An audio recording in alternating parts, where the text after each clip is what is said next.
Alright, so basically what I'm going to go over in this class, it'll be kind of a short class, maybe 20, 30 minutes, 30 minutes or so. It's just basically going to be an introductory class to futures, right? Most of us in here were doing options for 5 years or so, and we just recently switched over to futures, and I'll explain why. I'll explain the basics of futures, and then I'll go over a little bit the Tradovate system. Now, I'm going to go over the benefits of futures compared to options first, and then we'll go from there. So the first benefit that we saw, and this one actually hit me close to home, was tax benefits, right? Last year I made $84,000 in options, and I had to pay $43,000 in taxes.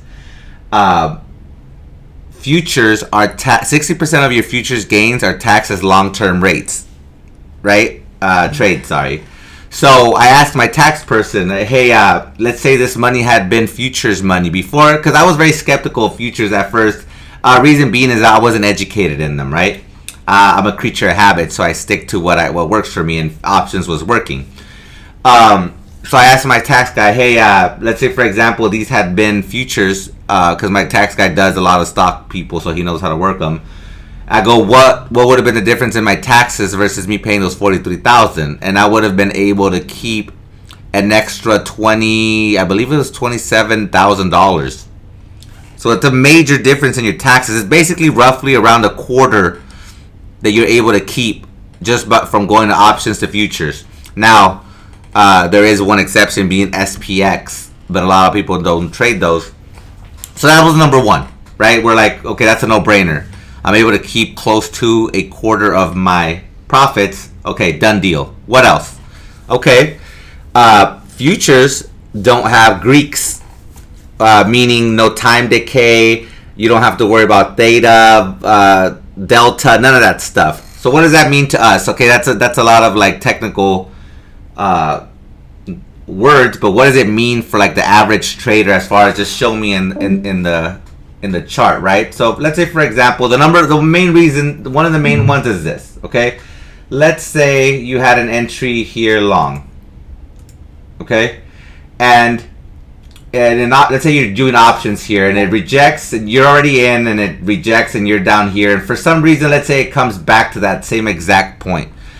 In options, you would still be down because of time decay, right?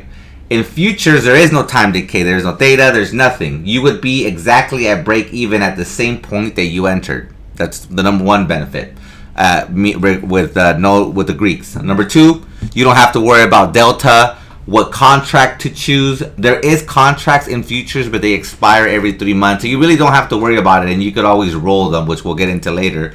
But there isn't daily or weekly contracts. You literally just have to, the moment you buy into wherever you click buy, that is your contract. That level is now your contract. This thing could dip if for some reason you had a big enough account. It could dip down all like 30 points, and if it comes back to that exact same point, you will always be break even.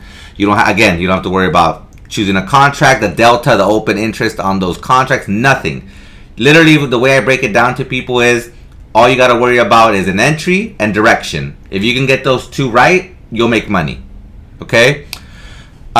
Versus options. Number third benefit versus options is you can trade futures 23 hours a day, 23 hours a day, 5 days a week.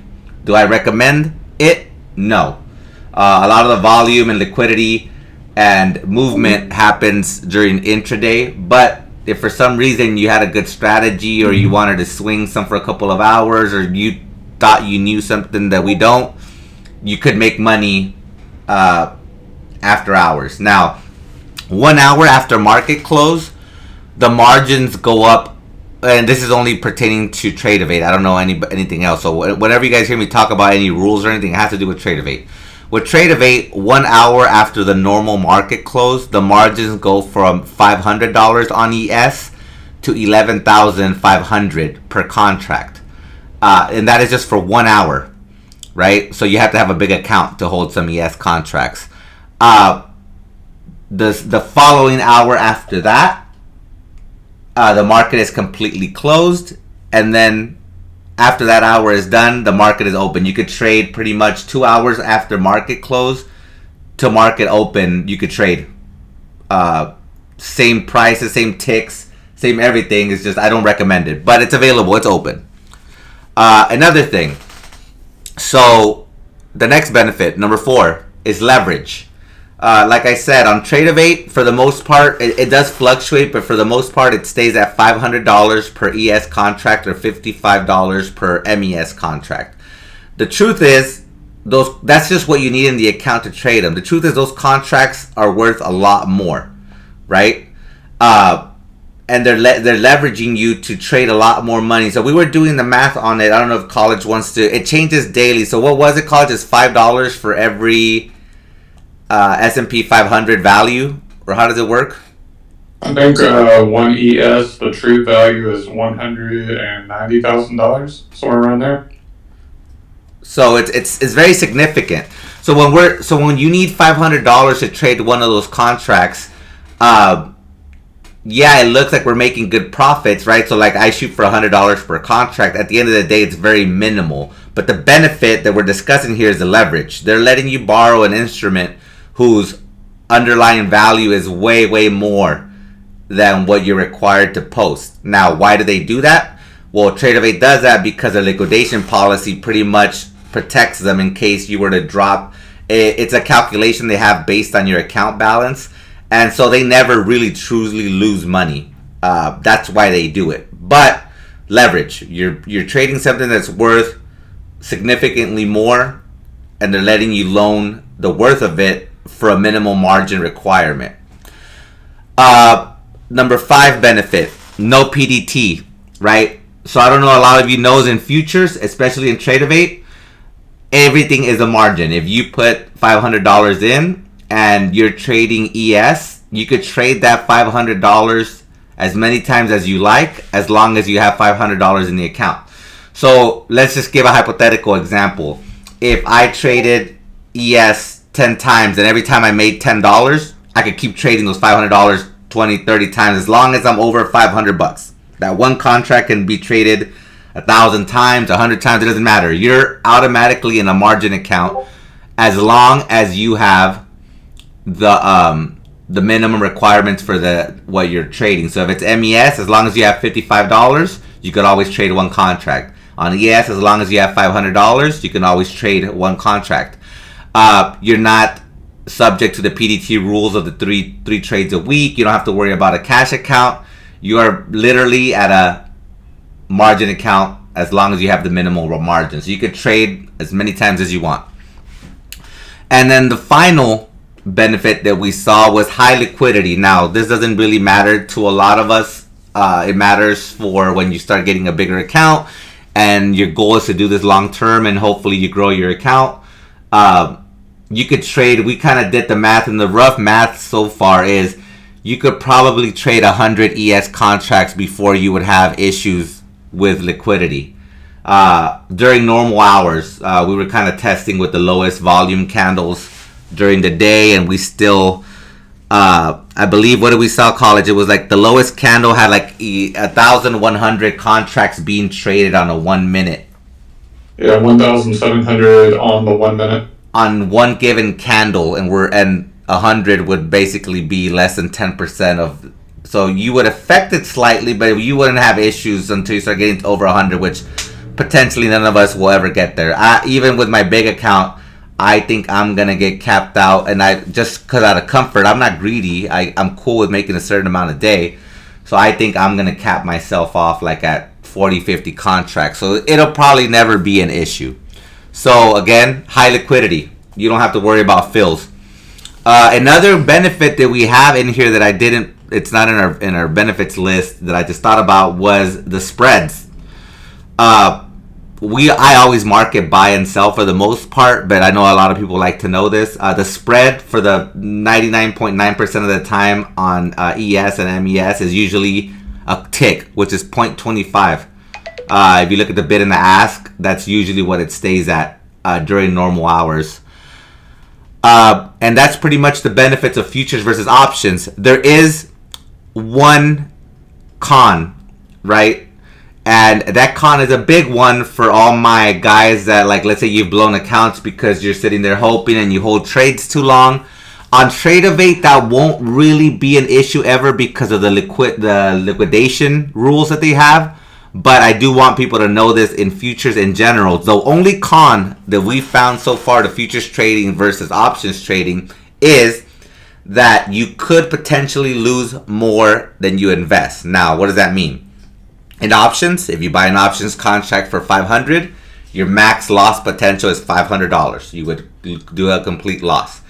With futures, if you have $500 in a contract, you could lose more than that $500. Now, it comes into play where, let's say you have a $10,000 account and you bought one contract.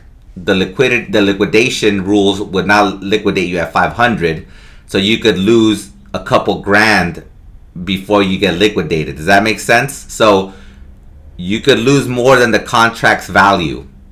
And it's not the contract's value, the margin requirement. So let's say you buy one AES at $500 and you get to a $500 loss, it can turn into a $6,000, $7,000, $8,000 loss. It all depends on your liquidation rules and calculation based on Tradovate.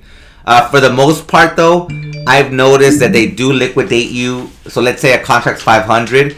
I've noticed that they liquidate you at a contract and a half, depending on your size. If you have $500 and you bought one ES, they're gonna liquidate you immediately. Like you probably won't even do a full account blow. You'll probably end up with like $150 or something like that. So you won't lose the full value. Again, it only matters when you have bigger accounts and you're trading smaller amounts, which most of us should be doing. Then yeah, let's say on that 500, you'll probably end up losing like $1,200 by the time you get liquidated. But for example, that would have to be a big hold. Let me give you a visual representation of that hold. Let's not look at these candles because they were news. These are the normal candles on a normal day. This is what it would look like, right? So for you to get liquidated, so let's say you bought here at 41.25. You would have to have hold. Where is it? 25, 15. So you would have to have held down to here. So if you bought here and for some reason you get held through all this on a big account, you would have gotten liquidated there, right? That's roughly what it takes. So again, I don't know why you would have held through all that. That means you disregarded some kind of decent stop loss here, disregarded the uptrend channel. You were just holding just on hope, and you didn't cut, and then you would get liquidated on a big account. On a small account, is usually 1-to-1. So if you bought here 41.25, you would get liquidated at 41.15. So roughly around here. So see how with the small account you get liquidated quicker because you don't have room to play. On the bigger accounts you have more room. So again, the point that I'm trying to make is the one con that we have found is you could lose more. If you're on Thinkorswim, they have no liquidation. You could wake up on a $10,000 account, I'm talking out of my ass. I don't know if they have a liquidation. I don't think so, but I have read stories online when I was doing my research where, like, let's say you could wake up to a minus crazy number like $30,000-$40,000 loss, right? Because it just keeps going. Right, so those are the benefits and cons of futures. Again, you saw there's 7 benefits versus the 1 con. The 1 con is huge, but if you're a responsible trader and you're not one of those people if you have no strategy and no stop loss, and you're just one of those people that a trade goes against you and you just keep holding indefinitely, then this is not for you, right? Like today, I had a couple of big losses, but I cut today's volatility. Today's moves, the candles were just so big that even if you had a decent stop loss, by the time it got to your range, you would have significant losses. But anyways, those are the cons and the pros. Now let me get into actual futures and how they work. Okay, so here on the board you have ES, which is the one that we trade in this Discord. So ES, right? You need roughly around $500 to trade one contract of these. You're not buying the contract. That's just what they require you to have in your account to borrow that contract. Basically is the best way that I could explain it. Then you have MES. which is the same thing. It moves. The charts are exactly the same. It just looks different here because I'm all zoomed in from. I've never used this account like in a couple of months, but here, let me. It's the same thing. It is just 1/10 the size of a ES contract. What does that mean? Okay, to trade one of these, it costs you $55. To trade one of these, it's $500. The profit on ES is $12.50 per tick, and I will get into what that is. And on ES is 1/10 the size. It's $1.25 a tick you're gonna make. So it's 1/10 the size, 1/10 the profit, 1/10 the profits, 1/10 the losses. So everything stays the same. Now, what is a tick, right? So in futures, in options we call these dollars, right? In futures they call them points. So you see 41.20 here to 41.30, that is 10 points. In options you would call it $10, right? But we're in futures now, so those are 10 points. Each point, which is again for those of you that are coming from options, each point is 4 ticks. So a tick is a quarter of a point, right? So for example, here, I'm gonna zoom in crazy so you guys could see this. 25, 26. All right. I'm gonna zoom in enough so we can see every. Actually, it's not. Is it gonna show me the ticks? There it is. Okay. So you see 41.23, 43.23, 25, 23.50. Okay, this is 1 point. It's $1, right? In options, but each tick is a quarter of these. So there's a tick. This is a tick. This is a tick. This is a tick. Each one of these little bars right here is $12.50. I don't care if it goes up or if it goes down on ES. On MES, each one of these is $1.25, whether it goes up or down. Right?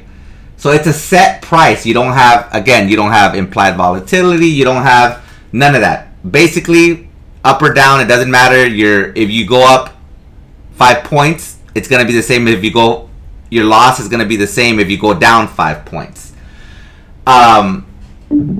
And that's pretty much how futures work. Basically, again, I want to describe it to people as simple as I can. I always say it's basically what a futures comes down to is your entry and direction. Right there, yes, you're gonna have technical analysis and like where you're gonna end your entries and all that. Now that's a whole other role. But futures, the way you make money is simple, and lose money too. Where you bought and if the stock goes for you or against you. That's as best as I'm gonna describe it. That's all futures are. If you can guess a direction for your to hit your profit target, you're gonna make money. And if you don't guess a direction that goes against you, you're gonna lose money. That's literally all there is. You don't have to worry about of the volatility spike on contracts, none of that. That's all it is, right? Besides the leverage, what is the difference between trading futures and trading the underlying stock or index in this case? That you would need to actually trade the index, you would need 11,500 to actually buy one. Yeah, so besides the leverage, there's no other differences, right? No, the other you would need a lot more money. So I think that's a big difference. So if you're talking about actually trading the S&P 500, is that what you're talking about? Yeah. Because there's a platform, right, which I was researching that gives you 1 to 500 leverage on S&P 500. Okay, let's get into that. So those are called prop firms. Okay, so with those, I'm just gonna give because I don't want to get into that too much. But yes, they do exist. It's a whole weird formula on how it works, but let me just tell you this. They have their own rules that you have to abide by. My trading style would never work with them because I hold through some crazy stuff and my entries are weird. They set the rules, and yes, if you make money and you prove, they kind of put you through a testing period. And if you prove yourself, yes, they do let you borrow a ridiculous amount of money. Now, from what I've heard, you're basically not really trading. It's still like a simulation and they still pay you, but you're not actually trading the real money for them, right? They put you in a simulation, they calculate if you're profitable or not, and they copy your trades once you prove yourself. That's all it is. But yes, they do that. They do pay you out percentages. I think it's 80 to 90% of the profit. But you have all these rules that I don't even like, drawdowns, and if you have so many losses in a day, then they cut you off. And I don't like trading with rules. I like having my own system, and that works. But yes, it does exist. If some of you want to look into it, they're called prop firms. Yeah, I want to jump in real quick and say that I personally am not a fan. If you look into it a lot more and just read on people's experiences, there's a lot of little trailing drawdown rules where you have like a trailing stop that always follows your total account profit. And if you ever fall underneath that, they like basically terminate your account. If you're talking about Apex, that is. And I don't know. I'm just not a fan. Most of them work the same way. Yeah, most of them work the same way. The conclusion that I came to is this, okay? Yes, I see the appeal of trading hundreds of thousands of dollars, but I just proved 3 times in the last 2 months that you could make good money. And people are making good money in our Discord. This last week, most people were making money, right? Without needing, the whole reason why I came to futures wasn't to get that complete prop firm leverage. I'm cool with them already leveraging me $100,000 instrument right now. Of course, I'm not getting credit for that $100,000 instrument, but I'm fine by that, because the whole point, to me, to be honest with you guys, just the fact of the tax within itself that was enough for me to switch. Right now, the no Greeks and all that, does it really matter at the end of the day? Because I mean, if you had a bad trade in options, it still would have been a bad trade in futures. But I will say this, and a lot of people can attest to this, of our regular members that aren't in this class. Let's go back to this example here. Let's say you bought long here, right? And in an options contract, the moment this rejects, you're already starting to sweat because you see it multiplying to the downside, right? This is a big example. But let's say for some reason you buy here and it lingered right below for a little while. In futures, you're not scared because it's a set amount of money, right? Let's say you're just lingering and grinding against this. You're kind of not, it's a kind of a weird back of your mind psychological aspect that just makes you a little bit more comfortable. Ask anybody in our room. Don't ask me. Go ask them, hey, did you really feel any difference psychologically when you started trading futures? Everybody will tell you instantly there was it is a little bit more relaxed, because you're not here worried about oh my god, now I gotta worry if a trade goes against you. Now you gotta worry about if you want to make money, it has to go a little bit higher because you lost money because of time decay, right? So there is that little bit that's a big deal to me, because I was like, damn, I feel like a little bit more relaxed. Because at the end of the day, if you don't have a good system and a good strategy, you're gonna lose money in options. It still would have been a loss in futures. So yeah, I mean, at the end of the day, it's not. But to me, the tax benefits alone were like, that just, okay, we're switching, because $27,000 of my hard-earned money that I gave Uncle Sam that I would have been able to keep, that's a big deal to me. The 24 hours a day doesn't really matter, even though I use it.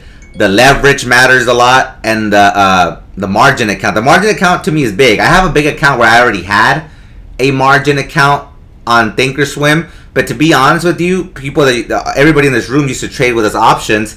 I never used my margin account because I didn't feel comfortable having $25,000 at stake, right? Here, I could have the same margin account, but I could have it for $2-3 grand, and I could trade as many times as I want comfortably. So pretty much that's what futures are, okay? I gave you the benefits, I gave you how they work. Literally, it just comes to entry and direction. They're worth a set amount each. You go up a certain amount, or you go down a certain amount. The win and the loss is going to be exactly the same. Again, the best way I could tell you, the best advice is if you have good entries, and if you notice for the most part that you pick direction the right way, you're going to make money in futures. It's all going to come down to what your expected profit target is. Right, I lowered mine in options. I used to shoot for a SPY dollar.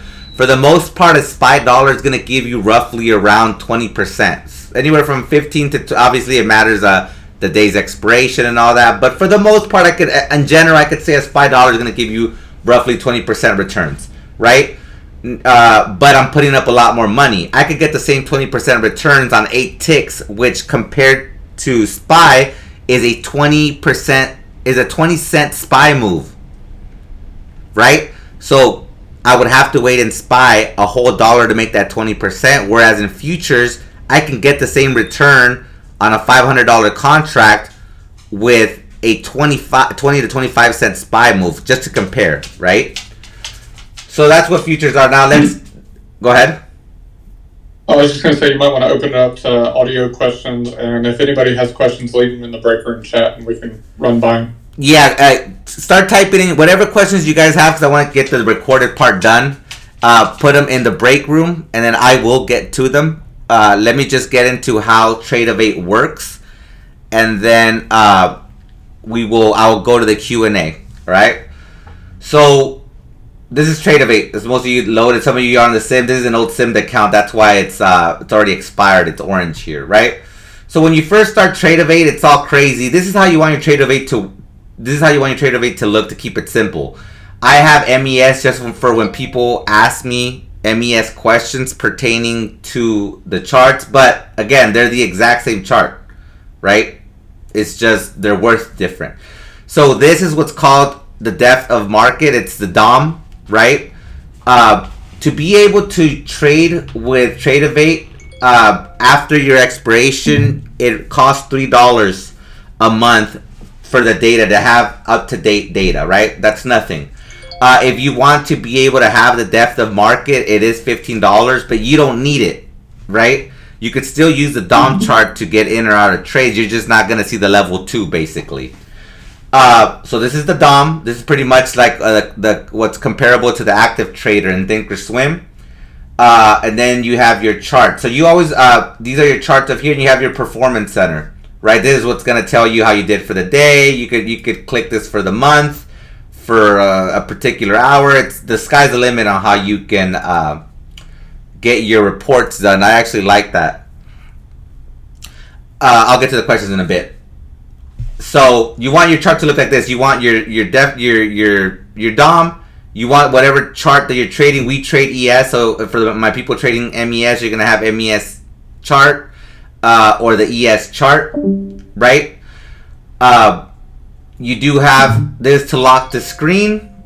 This is your tools here, right? Charting on Tradovate's not the greatest, but we're getting the hang to just get what we need to get by. For the most part, we just use lines, horizontal lines, and shapes, right? The only thing that sucks about it is, let's say I did a line, right?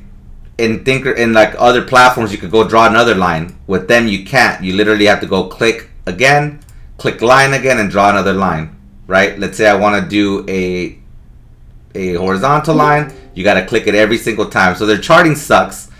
I never use a data box, but it basically just tells you the levels of where everything, where your cursor is at. I don't use that. You could turn off and on your crosshairs here, how you want them to look. Okay, let's get into the zoom. Their zoom here sucks. Okay, if you zoom in, look how weird this is. You have to click it and then click the chart once, and then you zoom, right? Where on Thinkorswim that will just zoom you, right? But then their zoom out doesn't work the same way. It works how it should. It zooms out, right? What we do here is I'll just drag where I want to see, right? So I wouldn't recommend using these for anybody. Just zoom to where you want to be in the day, and then on your mouse wheel, if you move your scroll wheel on your mouse up or down on the chart, it will stretch them left and right.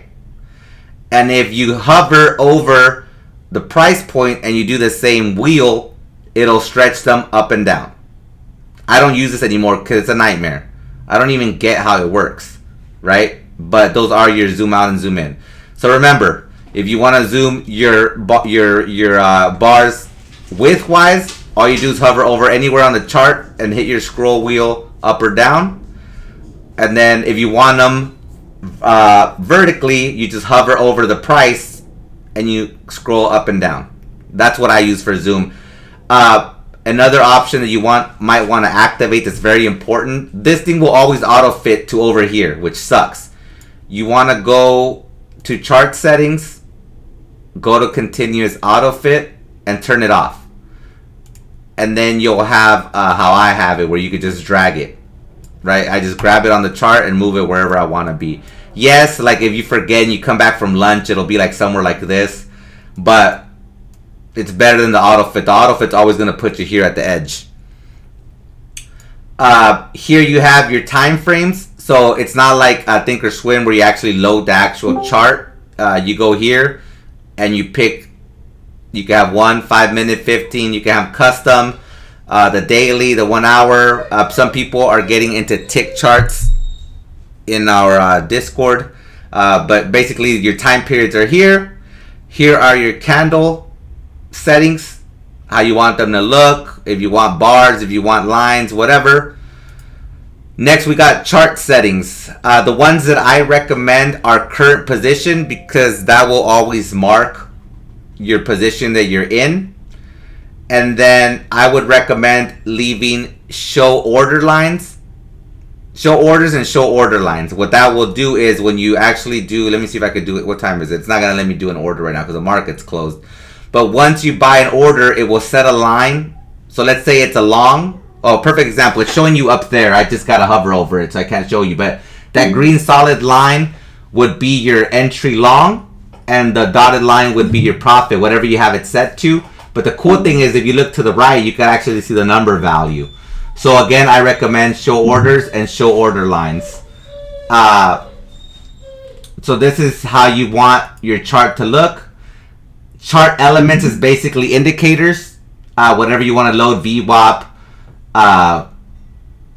whatever you use that's in here. This is where you're going to get all your studies.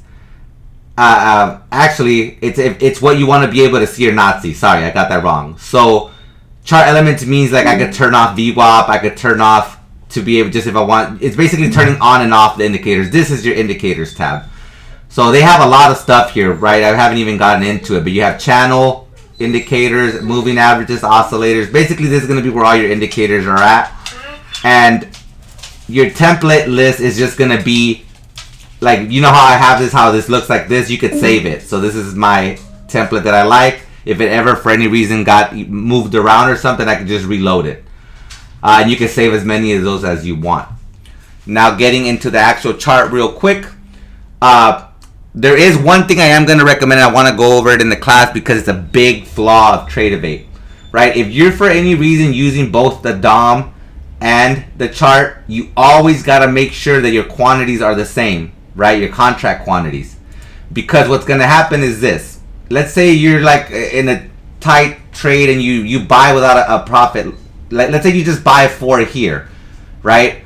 But then for some reason you just, let's say you're not paying attention and you decide to sell based on the DOM and you have this at 3, it's only going to sell 3 and it's going to leave 1. And then if you panic and come over here and try to, let's say, click sell that 1, it's going to sell 1 but buy 3 more and it becomes a nightmare.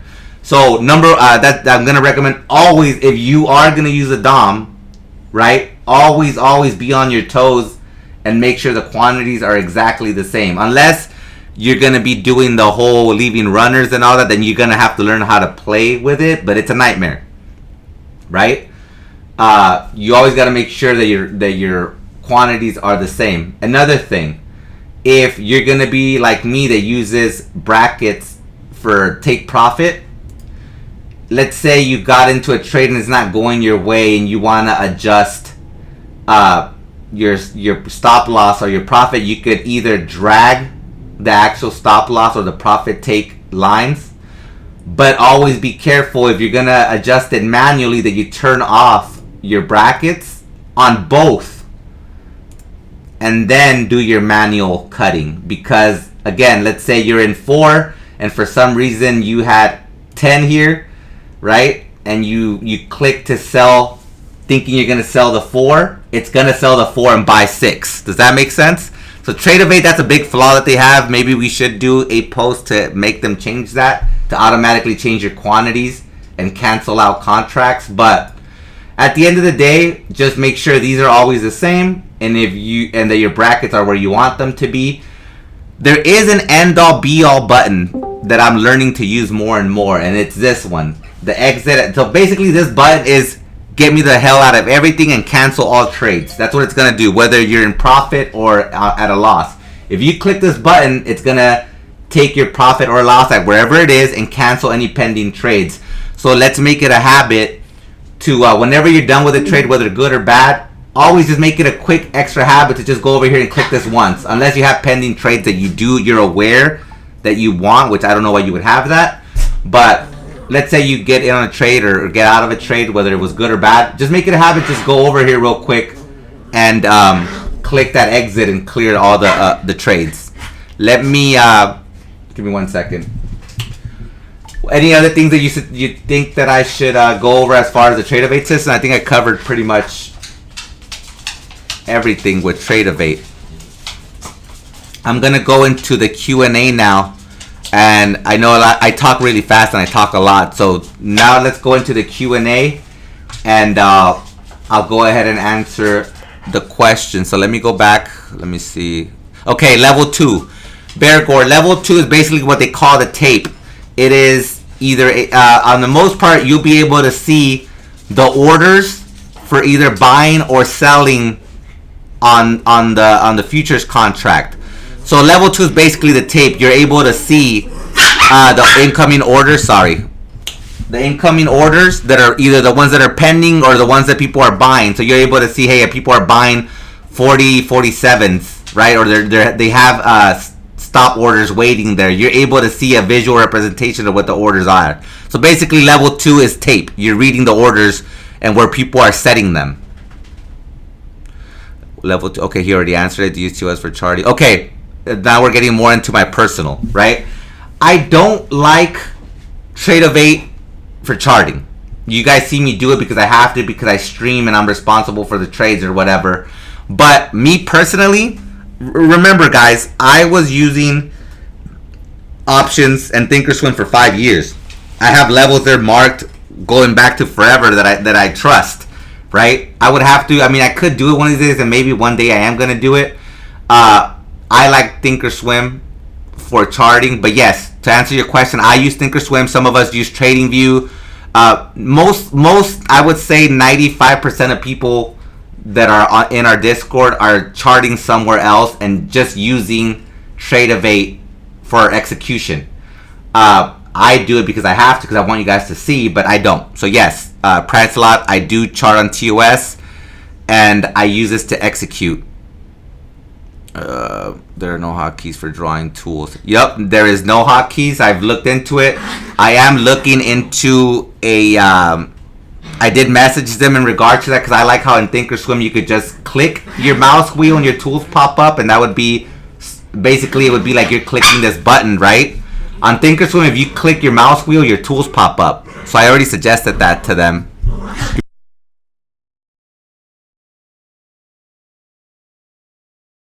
Sorry, my dogs are acting crazy. I did suggest that to them, so hopefully they listen to that.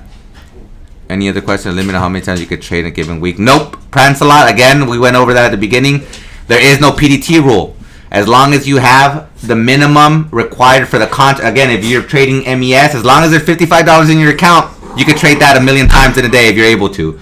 As long as you have 500 in a day, you're able to trade ES as many times as you want to. Now, sometimes you'll notice once in a while, since we've been trading, it happened once where there was high volatility in the market and they raised the margin requirements to $1,000 instead of 500. But again, in the last 2 to 3 months, it's only happened once.